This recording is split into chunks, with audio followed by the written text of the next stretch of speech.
Robert Rivas Radio, Tejano, and much more. Robert Rivas Radio, Tejano, and much more. And at the time, I'd like to introduce Jimmy Edwards to my morning show. Good morning, Jimmy. Right, good morning, Robert. How you doing? I'm doing great, Jimmy. How about yourself? I'm doing well. I'm really good. You know, Jimmy, I have been after you to try to get this interview right before the disco died. I guess you thought I was evading you, no? No, not at all, Jimmy. I know you're a busy person, and I know you've been having some health issues, Yes. but we'll get to that in a little bit. Right. Now, Jimmy, let's talk about the beginning, when Jimmy Edwards first started in La Onda Tejana. Jimmy, you're from San Antonio, ¿verdad? Yes, I was born and raised here in San Antonio. There we go. What high school did you go to? I graduated from Memorial High School. La Memorial. Memorial, man. But there was a school before Memorial, right? I What went was to that? Edwards High School. La Edwards. Ashwood. Los Red Raiders. Now, Jimmy, did you do any sports over there or anything like that? No, I was in the band, man. I was There in you the go. band. What were you I playing? played saxophone in the band. Really? Yeah.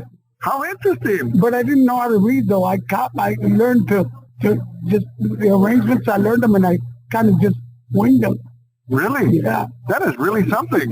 Now, I'm going to move forward here a little bit, and then I'm going to go back, because you got my attention on this. Whatever bands you performed with, you never played saxophone. No. Well, in the beginning with Danny and the Dreamers, I did play sax. Did you? That's what I wanted to do originally, play saxophone.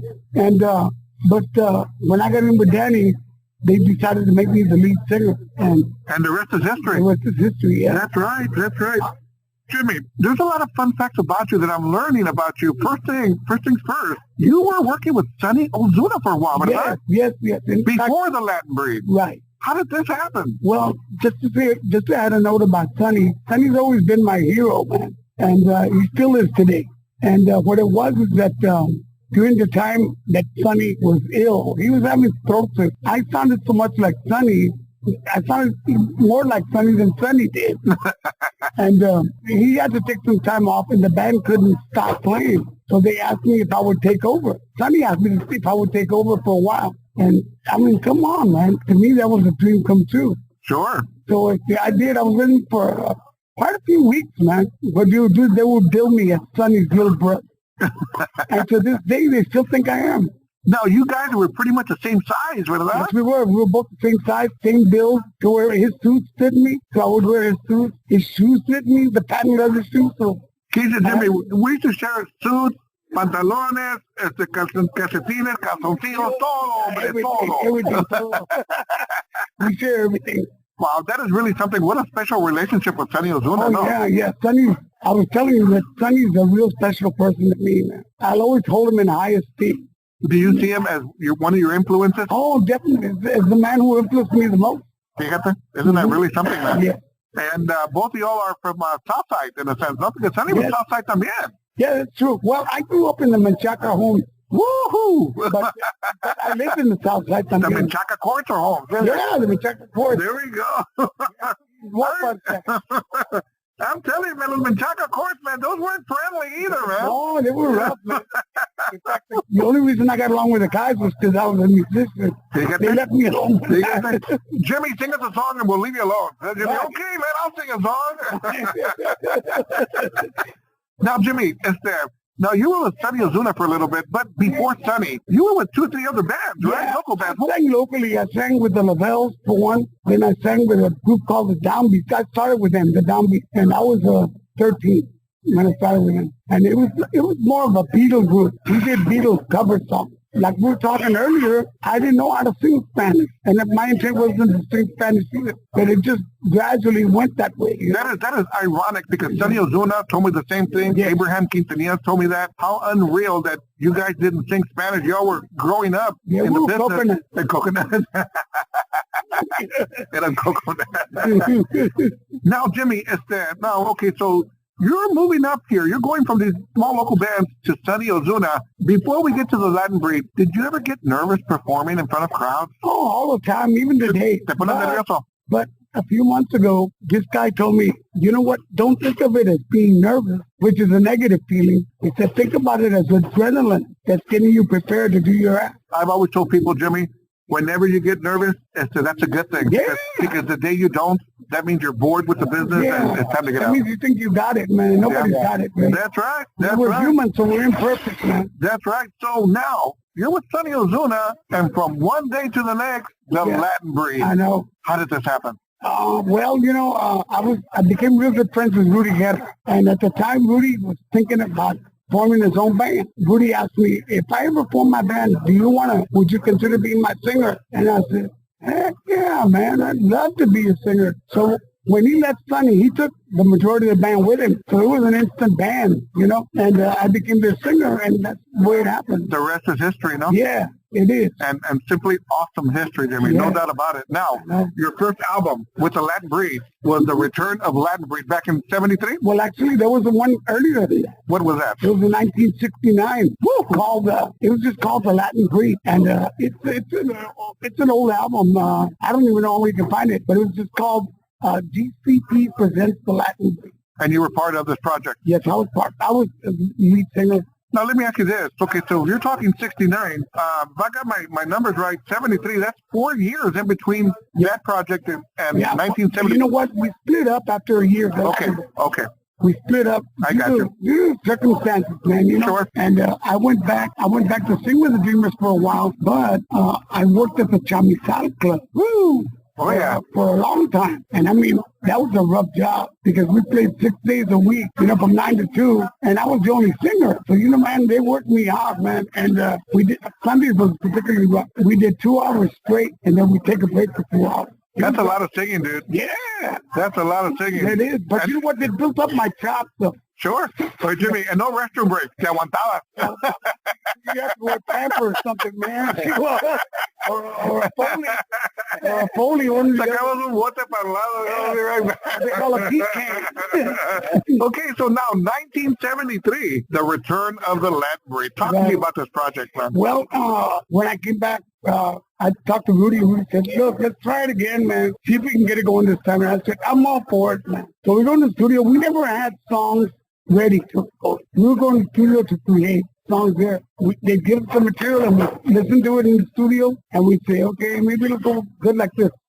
And if it didn't, we try another beat. Jimmy, that is unheard of. Yeah. That is unheard of because I'm telling you, when you're a musician or you have a band, and the studio, they're not going to want to hear, we're going to kind of mess around with studio time. Right. You got to go in there prepared, knowing what you're going to sing. That's true. But you guys were going against the odds, man. Yeah, we were. I think one of the main reasons is because Manny was Rudy's brother. So I think that's why he let us go. Había una movida en el lado where you could do it. Siempre movida, Now, you had a monster hit off that album called Yo Vendo Unos Ojos Negros. Oh, yeah, that was a big hit for us. Monster hit, man. In fact, even today when I sing, when I do shows, we always open up with that. Yo Vendo Unos Ojos Negros. I do play one song. I play that, of course, but I play another song, Negra Bon Bon. Yeah.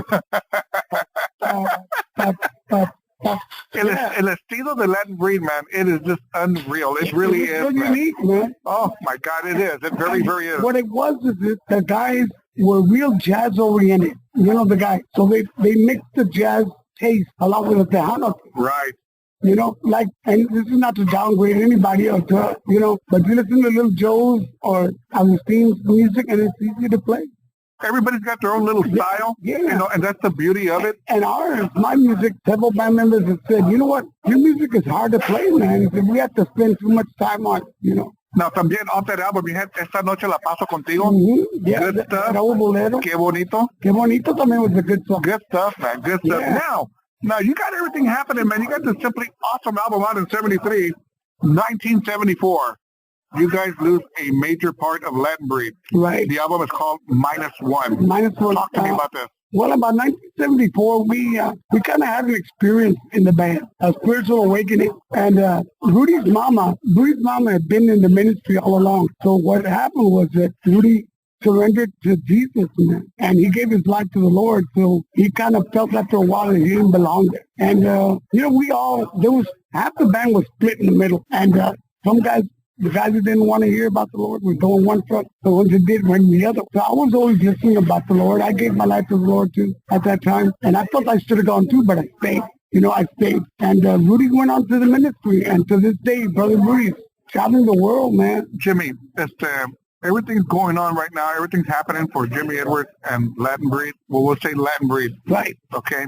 Now, that being said, did you have any kind of regular job, as my mom says, a real job? Or were you just doing this and that's it? That sounds like my dad. The real my dad job. would tell me, when are you going to get a real job? And I said, I do have a real job. He said, let me see your hand. My dad would touch my hand. So you got women's hands. I would tell my mom, my mom would tell me, when are you going to get a real job? I said, Ma, you're not complaining cuando estás comiendo el pescado y el shrimp y el lobster. They're not complaining, man, but they want you to get a real job. A lot of people think it's a hobby, man. Now, on the -1, Yo Lo Comprendo. What a song. Yeah. Talk to me about this. People still request that too, man. You know, in fact, we do approximately maybe a quarter of the songs that I do are songs that I previously recorded. You know, so Yo Lo Comprendo is one of them. Que Bonito is one of them. Another one was Todos Dicen. Todos Dicen. All these podcasts are really, Simply awesome music. Right. 1974, Más Latin Breed comes out. Right. Now, monster hit, ¿De qué te quejas, mi amor? Talk to me about this. Cool, man. I think that's got to be one of my favorite songs that we did with the Latin Breed. It's just a real progressive polka ranchera, you know? No doubt. Now, along in the same album, Usted. Right, the old Usted. That's a love song. And they're talking about my dear man, I remember. Yeah, of course. Now, another song that is blowing up on my Cruising Classic show each and every Sunday, La Canción Lost. I knew you were going to say that. Oh, my God, man. That song is just taking off. Everybody has embraced the song, and everybody goes, man, Robert, we want to hear that song. Well, because they haven't heard it, they think it's new. That's right. I mean? There's a lot of people, man, that have failed to realize. A lot of out-of-towners, because I have people that listen from California, from Michigan, from Florida, from Monterrey, Mexico, South Texas, Dallas, Houston, and my numbers are across the board. Right. I'm not trying to pat myself on the shoulder, but thank you. There's a lot of people out there that are not well informed about all this music that has been around. In fact, you know, I listen to some of my albums. Well, remember I told you I don't listen, but occasionally I'll take one out. And there's a couple albums that I felt, man, these would have done good if they would have got the right promotion. Jimmy, on this song Lost, how did this song come into the mix? We just found it, man. We found it by a group called The Mob. Right. And we just found it. We decided to learn it and record it. And even to this day, they ask for it. Let me ask you something. You don't perform it when you perform it, huh? No, I don't. Well, you know what? I did it one time a couple of years ago, and I forgot the words and everything. Jimmy, I'm serious, man. I can't tell you how many listeners have embraced this song, man. Everybody, they simply love that song. And they go, Robert, where did you get the song? I said, it's an old song. He goes, I don't care. I want to hear it. Yeah. Okay, now, it is a monster song. 1975, I was 15 years old, and I was jamming to this next album, which was simply my all-time favorite. I got to call it, man. Latin Breed USA, greatest hits. Yeah, it's the greatest hits, man. That was the last album I did with it. That is simply unreal, man. Talk to me about Latin Breed USA. Well, it was another project we were working on, and after Rudy left, we had to start and keep on recording. So that came into being, the Latin Breed USA. And on that album, they included Memories. You know what I mean? Where did Memories come from?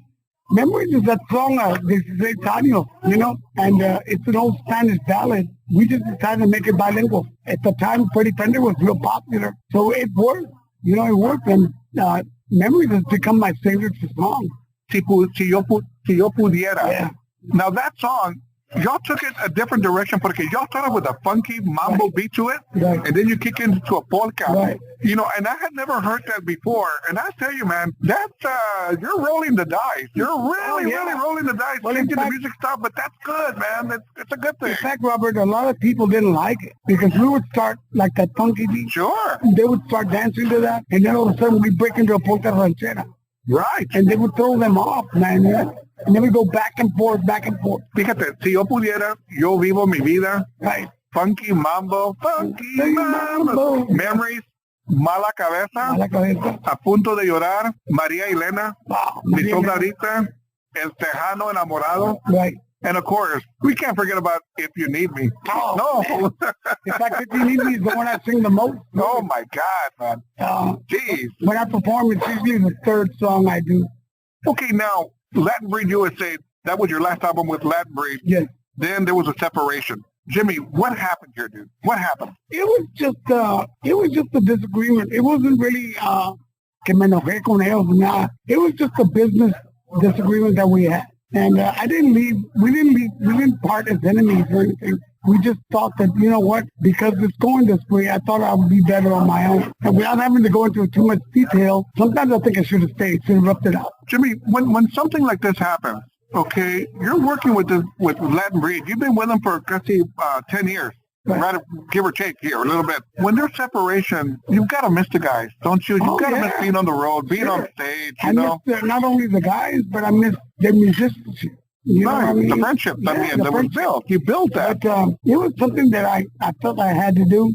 So I did it, man. Not knowing that it was going to take more work. Now, when you hit the stage with a different band other than Latin Breed, were you nervous? Oh, yeah. Were you like, man, are these guys going to cut it? I mean, because you were used to Latin Breed. You're used to backing you up, and now you got a different band. Yeah, and they were younger, too, so, kind of wondered. It's a different ballgame. Yeah. It's a different ballgame, man. Yeah, I was nervous. In fact, to this day, I was telling you that I still get nervous before I go on stage. But I tell you, this friend of mine told me not to think of it as nerves, think of it more as adrenaline. Because nerves is a negative thing, and adrenaline is more of a positive, Okay, now you're on your own. You're on your own. You're doing things on your own. Now it's Jimmy Edwards. Right. Tu Prieto. Tu Prieto was another one. You're in a cantina, you throw the gritos, and that's a song that's going to live forever. I've been on the road a lot when that song was released. The disc jockey from Seguin, lady disc jockey, Rosita Nela, I ran into her and she said, congratulations. And I said, on what? She said, well, Tu Prieto, it's a hit song. I didn't even know it, man, because we've been working so much. But you know what? Even now when I play it, people... You know, Jimmy, all these hits that you've put across the board here, man, all these hits that's going on, and I can't remember you ever performing a country song. Am I wrong here? No, I performed them, but I don't do it because I don't... You didn't record them? No, because I don't have the twang, the country twang on my voice. Okay, now refresh my memory on this. I went and saw you perform many times, Jimmy, back in the day. Did you ever sing any 70s music, like a Commodore song? No me recuerdo, Jimmy. I'm serious. ¿Cómo andaba? Yeah, so you would también. Oh, yeah. We did a lot of cover stuff, yeah. What kind of cover stuff were you doing? We were doing stuff like Lionel Richie. Really? Yeah, and stuff like that. Whatever was... I even did Blue Bayou. Oh, yeah, sure. But we covered a lot of songs, That is simply unreal, Jimmy. It really, really is. We did a lot of disco when disco came out. Right. Man, we do a lot of disco too. Very, very good. It's a trick, man. People never knew what to expect out of me. It gets, like I said, Jimmy, to be versatile the way you are, man, and then like I was telling you earlier, to have your voice recognized whenever you hear Jimmy Edwards' voice on the radio, on an album, on a 45 CD now or whatever, you say, that's Jimmy Edwards. And no disrespect to Latin Breed. No disrespect, but even with the Latin Breed, piensas Jimmy Edwards. Yeah. Es la verdad. I mean, like, no disrespect to them, porque Latin Breed is Latin Breed, man. You know what? It's an identity thing. People get used to the lead man, and members of the band can come and go. And people always focus on the one that they're front. And not knowing that the other guys are just as important. But once you lose your front man, you lose a major portion. Happened with Sunny. That's right. I mean, the Sunglows. When he left, the Sunglows were in trouble. And for many years, they struggled until they broke up. Okay, now... You took a break in the action. You started your ministry. Should I say? I was going through a bunch of personal problems, and at the time I didn't know. I was like a drowning man. I couldn't find a way out. So I surrendered my life. I had already surrendered to Jesus, but I decided this time I was going to give myself. So I quit the Tejano business and I went into the ministry. I became an ordained minister, and I still am. And I was with the ministry from 1994 to about 2006. What made you get back into the music business? Well, what did it? I guess it was just a curiosity, to see if I could still do it. Were people telling you, Jimmy, you got to get back into it, Jimmy? Come on, Jimmy, get back into it, Jimmy. Friends of mine would tell me, why did I quit, So then Bob Gallardo came into the picture. And he produced 2 albums, and that's why I came back. They were good albums, too. Jimmy, I was sharing the story with you earlier, to where I hadn't seen you forever and ever, and when I heard you were performing at the Tejano Explosion, man, I said, oh my God, Jimmy Edwards, I got to go see him. And me and my sister went. She was in from Chicago, and I was telling my sister, because I'm not going to say I'm a critic, but I know the music business very well. Right. I know it. I've been around it. I know it. Mm-hmm. And I'll know right away. I said, I want to hear his voice. I want to hear Jimmy Edwards' voice. I want to see if it's still there. I told someone to give him 5 minutes, and we'll find out what Jimmy Edwards is all about. Not even a minute, amigo. I said, it's there, man. Wow. The voice is still there, Jimmy. Thank you. And that is just simply unreal, man. After so many years, you still got it, amigo. Well, thank you, man. I really don't see myself as other people see me, but I appreciate that. Thank you very much. Would you consider that, in a sense, you had an Elvis Presley kind of a look, style, sideburns and everything? Maybe so, because I grew up during that era. Were you dressing up kind of like him in a sense? No, Poquito, ¿verdad? Kind of, so you had like a jacket. So when we did the I remember that. Kind of elaborate. I remember that. Actually, I had a lot of leather seats. They were just complete leather. And those things were rough, man, because they were real hot. And I had to peel them off after the day. But yeah, I had to, now I can't even fit into them. Jimmy, how many times have you been married? I've been married twice. I'm on my second marriage now. Good for you. Good for you. And this one's for life. For life, yeah. Por vida, como dicen, por vida. You know, my wife, Mary Carmen, is a wonderful woman. And through her, I had my son, Ezekiel, which is 14 now. And, you know, I mean, I'm 63, and people marvel at that, you know, that I have a son that young. And I said, why? I can still do things, you know. With a little help, but you can still do things, right? You got, you know, a little enhancement. Yeah, there you go. The cool whip on top of the slice of pumpkin pie. You know how that goes, man. There you go. Wait, Jimmy, how many kids do you have? 4 from my first marriage, and Ezekiel. There we go, so 5.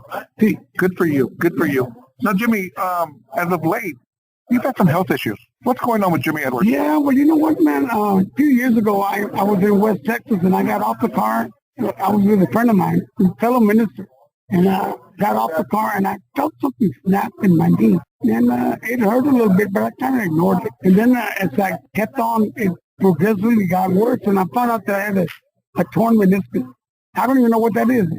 So the doctor said that I should get it looked at and have surgery right away. Now me, I put it off, kept putting it off, until it was so bad that I couldn't even walk anymore. In fact, the last gig that I did was up in March this year. They had to literally tear me off because I couldn't walk. Wow. So I found out that I have no cartilage left in my knee, and I have osteoarthritis, so that my knees were going to have to get replaced. I had one knee replaced, and the operation was not a success. In the beginning, it was okay, but after a few weeks, I got infected.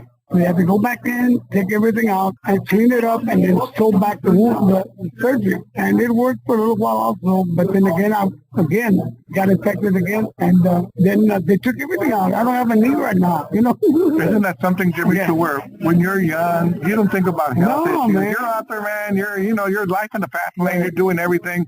But until we reach a certain age, like I'm there too, man, you start thinking about many, many things. And people have asked me, Robert, nowadays, like they'll tell me, what do you want for Christmas, Dad? Or you know what I want? My health.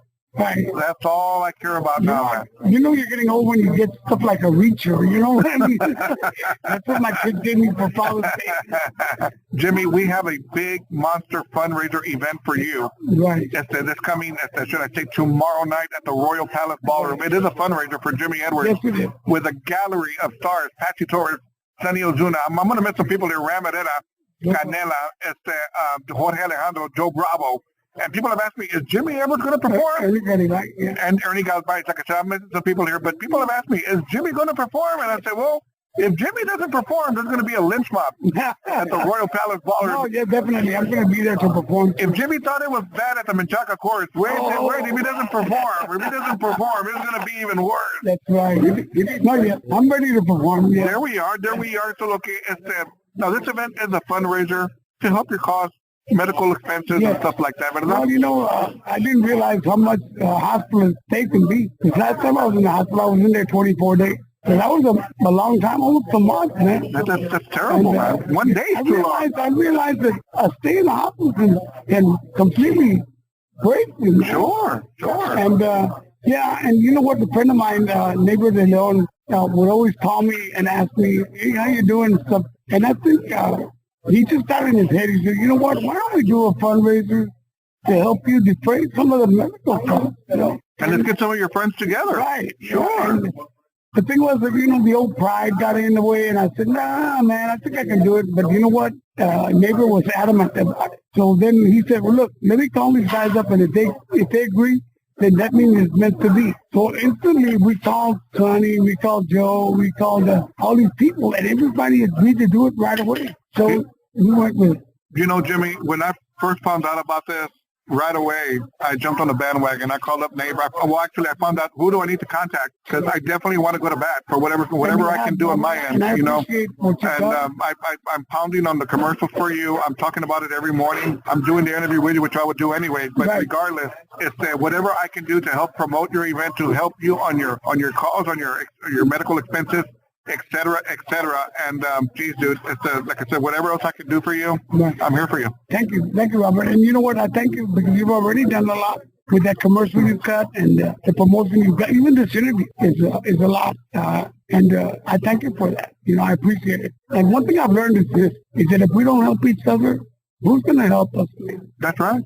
You know, and I think that maybe as Tejanos, Mexicanos, whatever you want to call it, Chicano, whatever you want to call it, I think that's one of the problems with our race, that we don't help each other now. And I'm going to change. I'm going to go out, and I told the guys, anytime I can do something for you, call me. And anybody that needs help, really, really needs help, I'm there for it. Jimmy, I have asked several artists this question. Now I'm going to ask you. Selena Quintanilla was killed back in 1995. Right. Everybody has their memories of what they were doing when they found out what happened to Selena. Yeah. What were you doing that day? How did you find out about this tragedy? I was in California with Rudy Guerra. We were up there doing some ministry, and I just heard my wife call me and told me, and I was shocked, man. If anything, I thought, no, not Selena, man. You know, Selena was a wonderful, very warm, humble person, and I don't think she had an enemy in the world. It just happened, you know. And I was shocked. I was hurt. I mourned like everybody else did because we lost one of our numbers. That's right. You know, and it was rough. Any special words to your fans out there? Yes. One special word is thank you. And for all the support throughout these years. They supported me. They bought my CDs. They go to the performances. And I appreciate their loyalty and stuff. And I just thank them. I thank you all guys for all the love they showed me too. And there's so many to thank that it would be impossible to do. I hear you. But they know who they are. Jimmy, out of curiosity, all these albums, these recordings that you've done, do you have any of this music? I have some of it. Do you have some of them? Yeah. Do you get bueno? Because there's some people that have recorded some stuff and they don't have an album. Oh yeah, they don't have. And you go like, wow. Yeah, I have some of them. I think I like maybe one or two albums to complete the whole collection. You know, I almost forgot to ask you this question, but I'm glad I remembered. There's certain artists that sing certain songs a certain way, and I'm not knocking you in this, but cantas, polkas, cumbias, love songs. Right. But I got to tell you, man, there's just this thing about you, Jimmy, the way you sing these love songs. Please, tu prieto, right. You know, aguante y olvida, usted. Yeah. You know, it just there's a certain way you sing these songs, man, that you grab people's hearts, man. Right. I don't know. I know it's algo natural. Maybe it's from your heart. Yeah. But it just comes out naturally, dude. But no doubt about it, man. It's not something that I do, that I put on. That's who I am. A lot of people do like, most people like the ballads, the romantic ballads and stuff. I do too. I like the boleros and the baladas. When you were growing up, what were some of your favorite artists you like to hear on the radio? James Brown is my favorite. James by Brown? Far, yeah. I liked him, and there weren't too many really doo-wops that I liked, but I liked James Brown. Who else? You know what? That's the one I can think of right now. Did you ever have any problems back in the day where you could go to a grocery store or just go buy yourself a shirt or whatever, y la gente decía, Jimmy Edwards, hey, man, yeah, I couldn't go anywhere without having to sign autographs. Yeah. Isn't that something? Yeah, it is. Isn't that something, man? You know? The beauty of that. Yeah. It's a beauty, and it can be, it can be a hassle sometimes, but not really. More of a good thing, because you might have an off day, you don't feel well, and you have to put on a different face, you know what I mean? That's right. That's right. Kind of fun. When I was a DJ at T-Town, and T-Town was monstrous. Oh. I remember I was a DJ. I'm not going to say I was just a DJ, but, a lot of people got to know me. Sure. A lot of people got to know me. Bands, a lot of people out there. And it didn't matter where I would take my kids. Hey, Robert, yeah, man, can you give me tickets? De volada. Can you get me in? Oh, yeah. And my kids would go, Dad, everybody. I said, and I'm sure you know this, Jimmy. Yeah. That can be a good thing, But it can be a bad thing too, because sometimes man, you just want to do your own thing, and that's it, ¿verdad, Jimmy? Sure. Like I want to have a meal with my family, quiet meal, and people would come to the table and say, hey, can we take a picture? But, it's a good thing sometimes.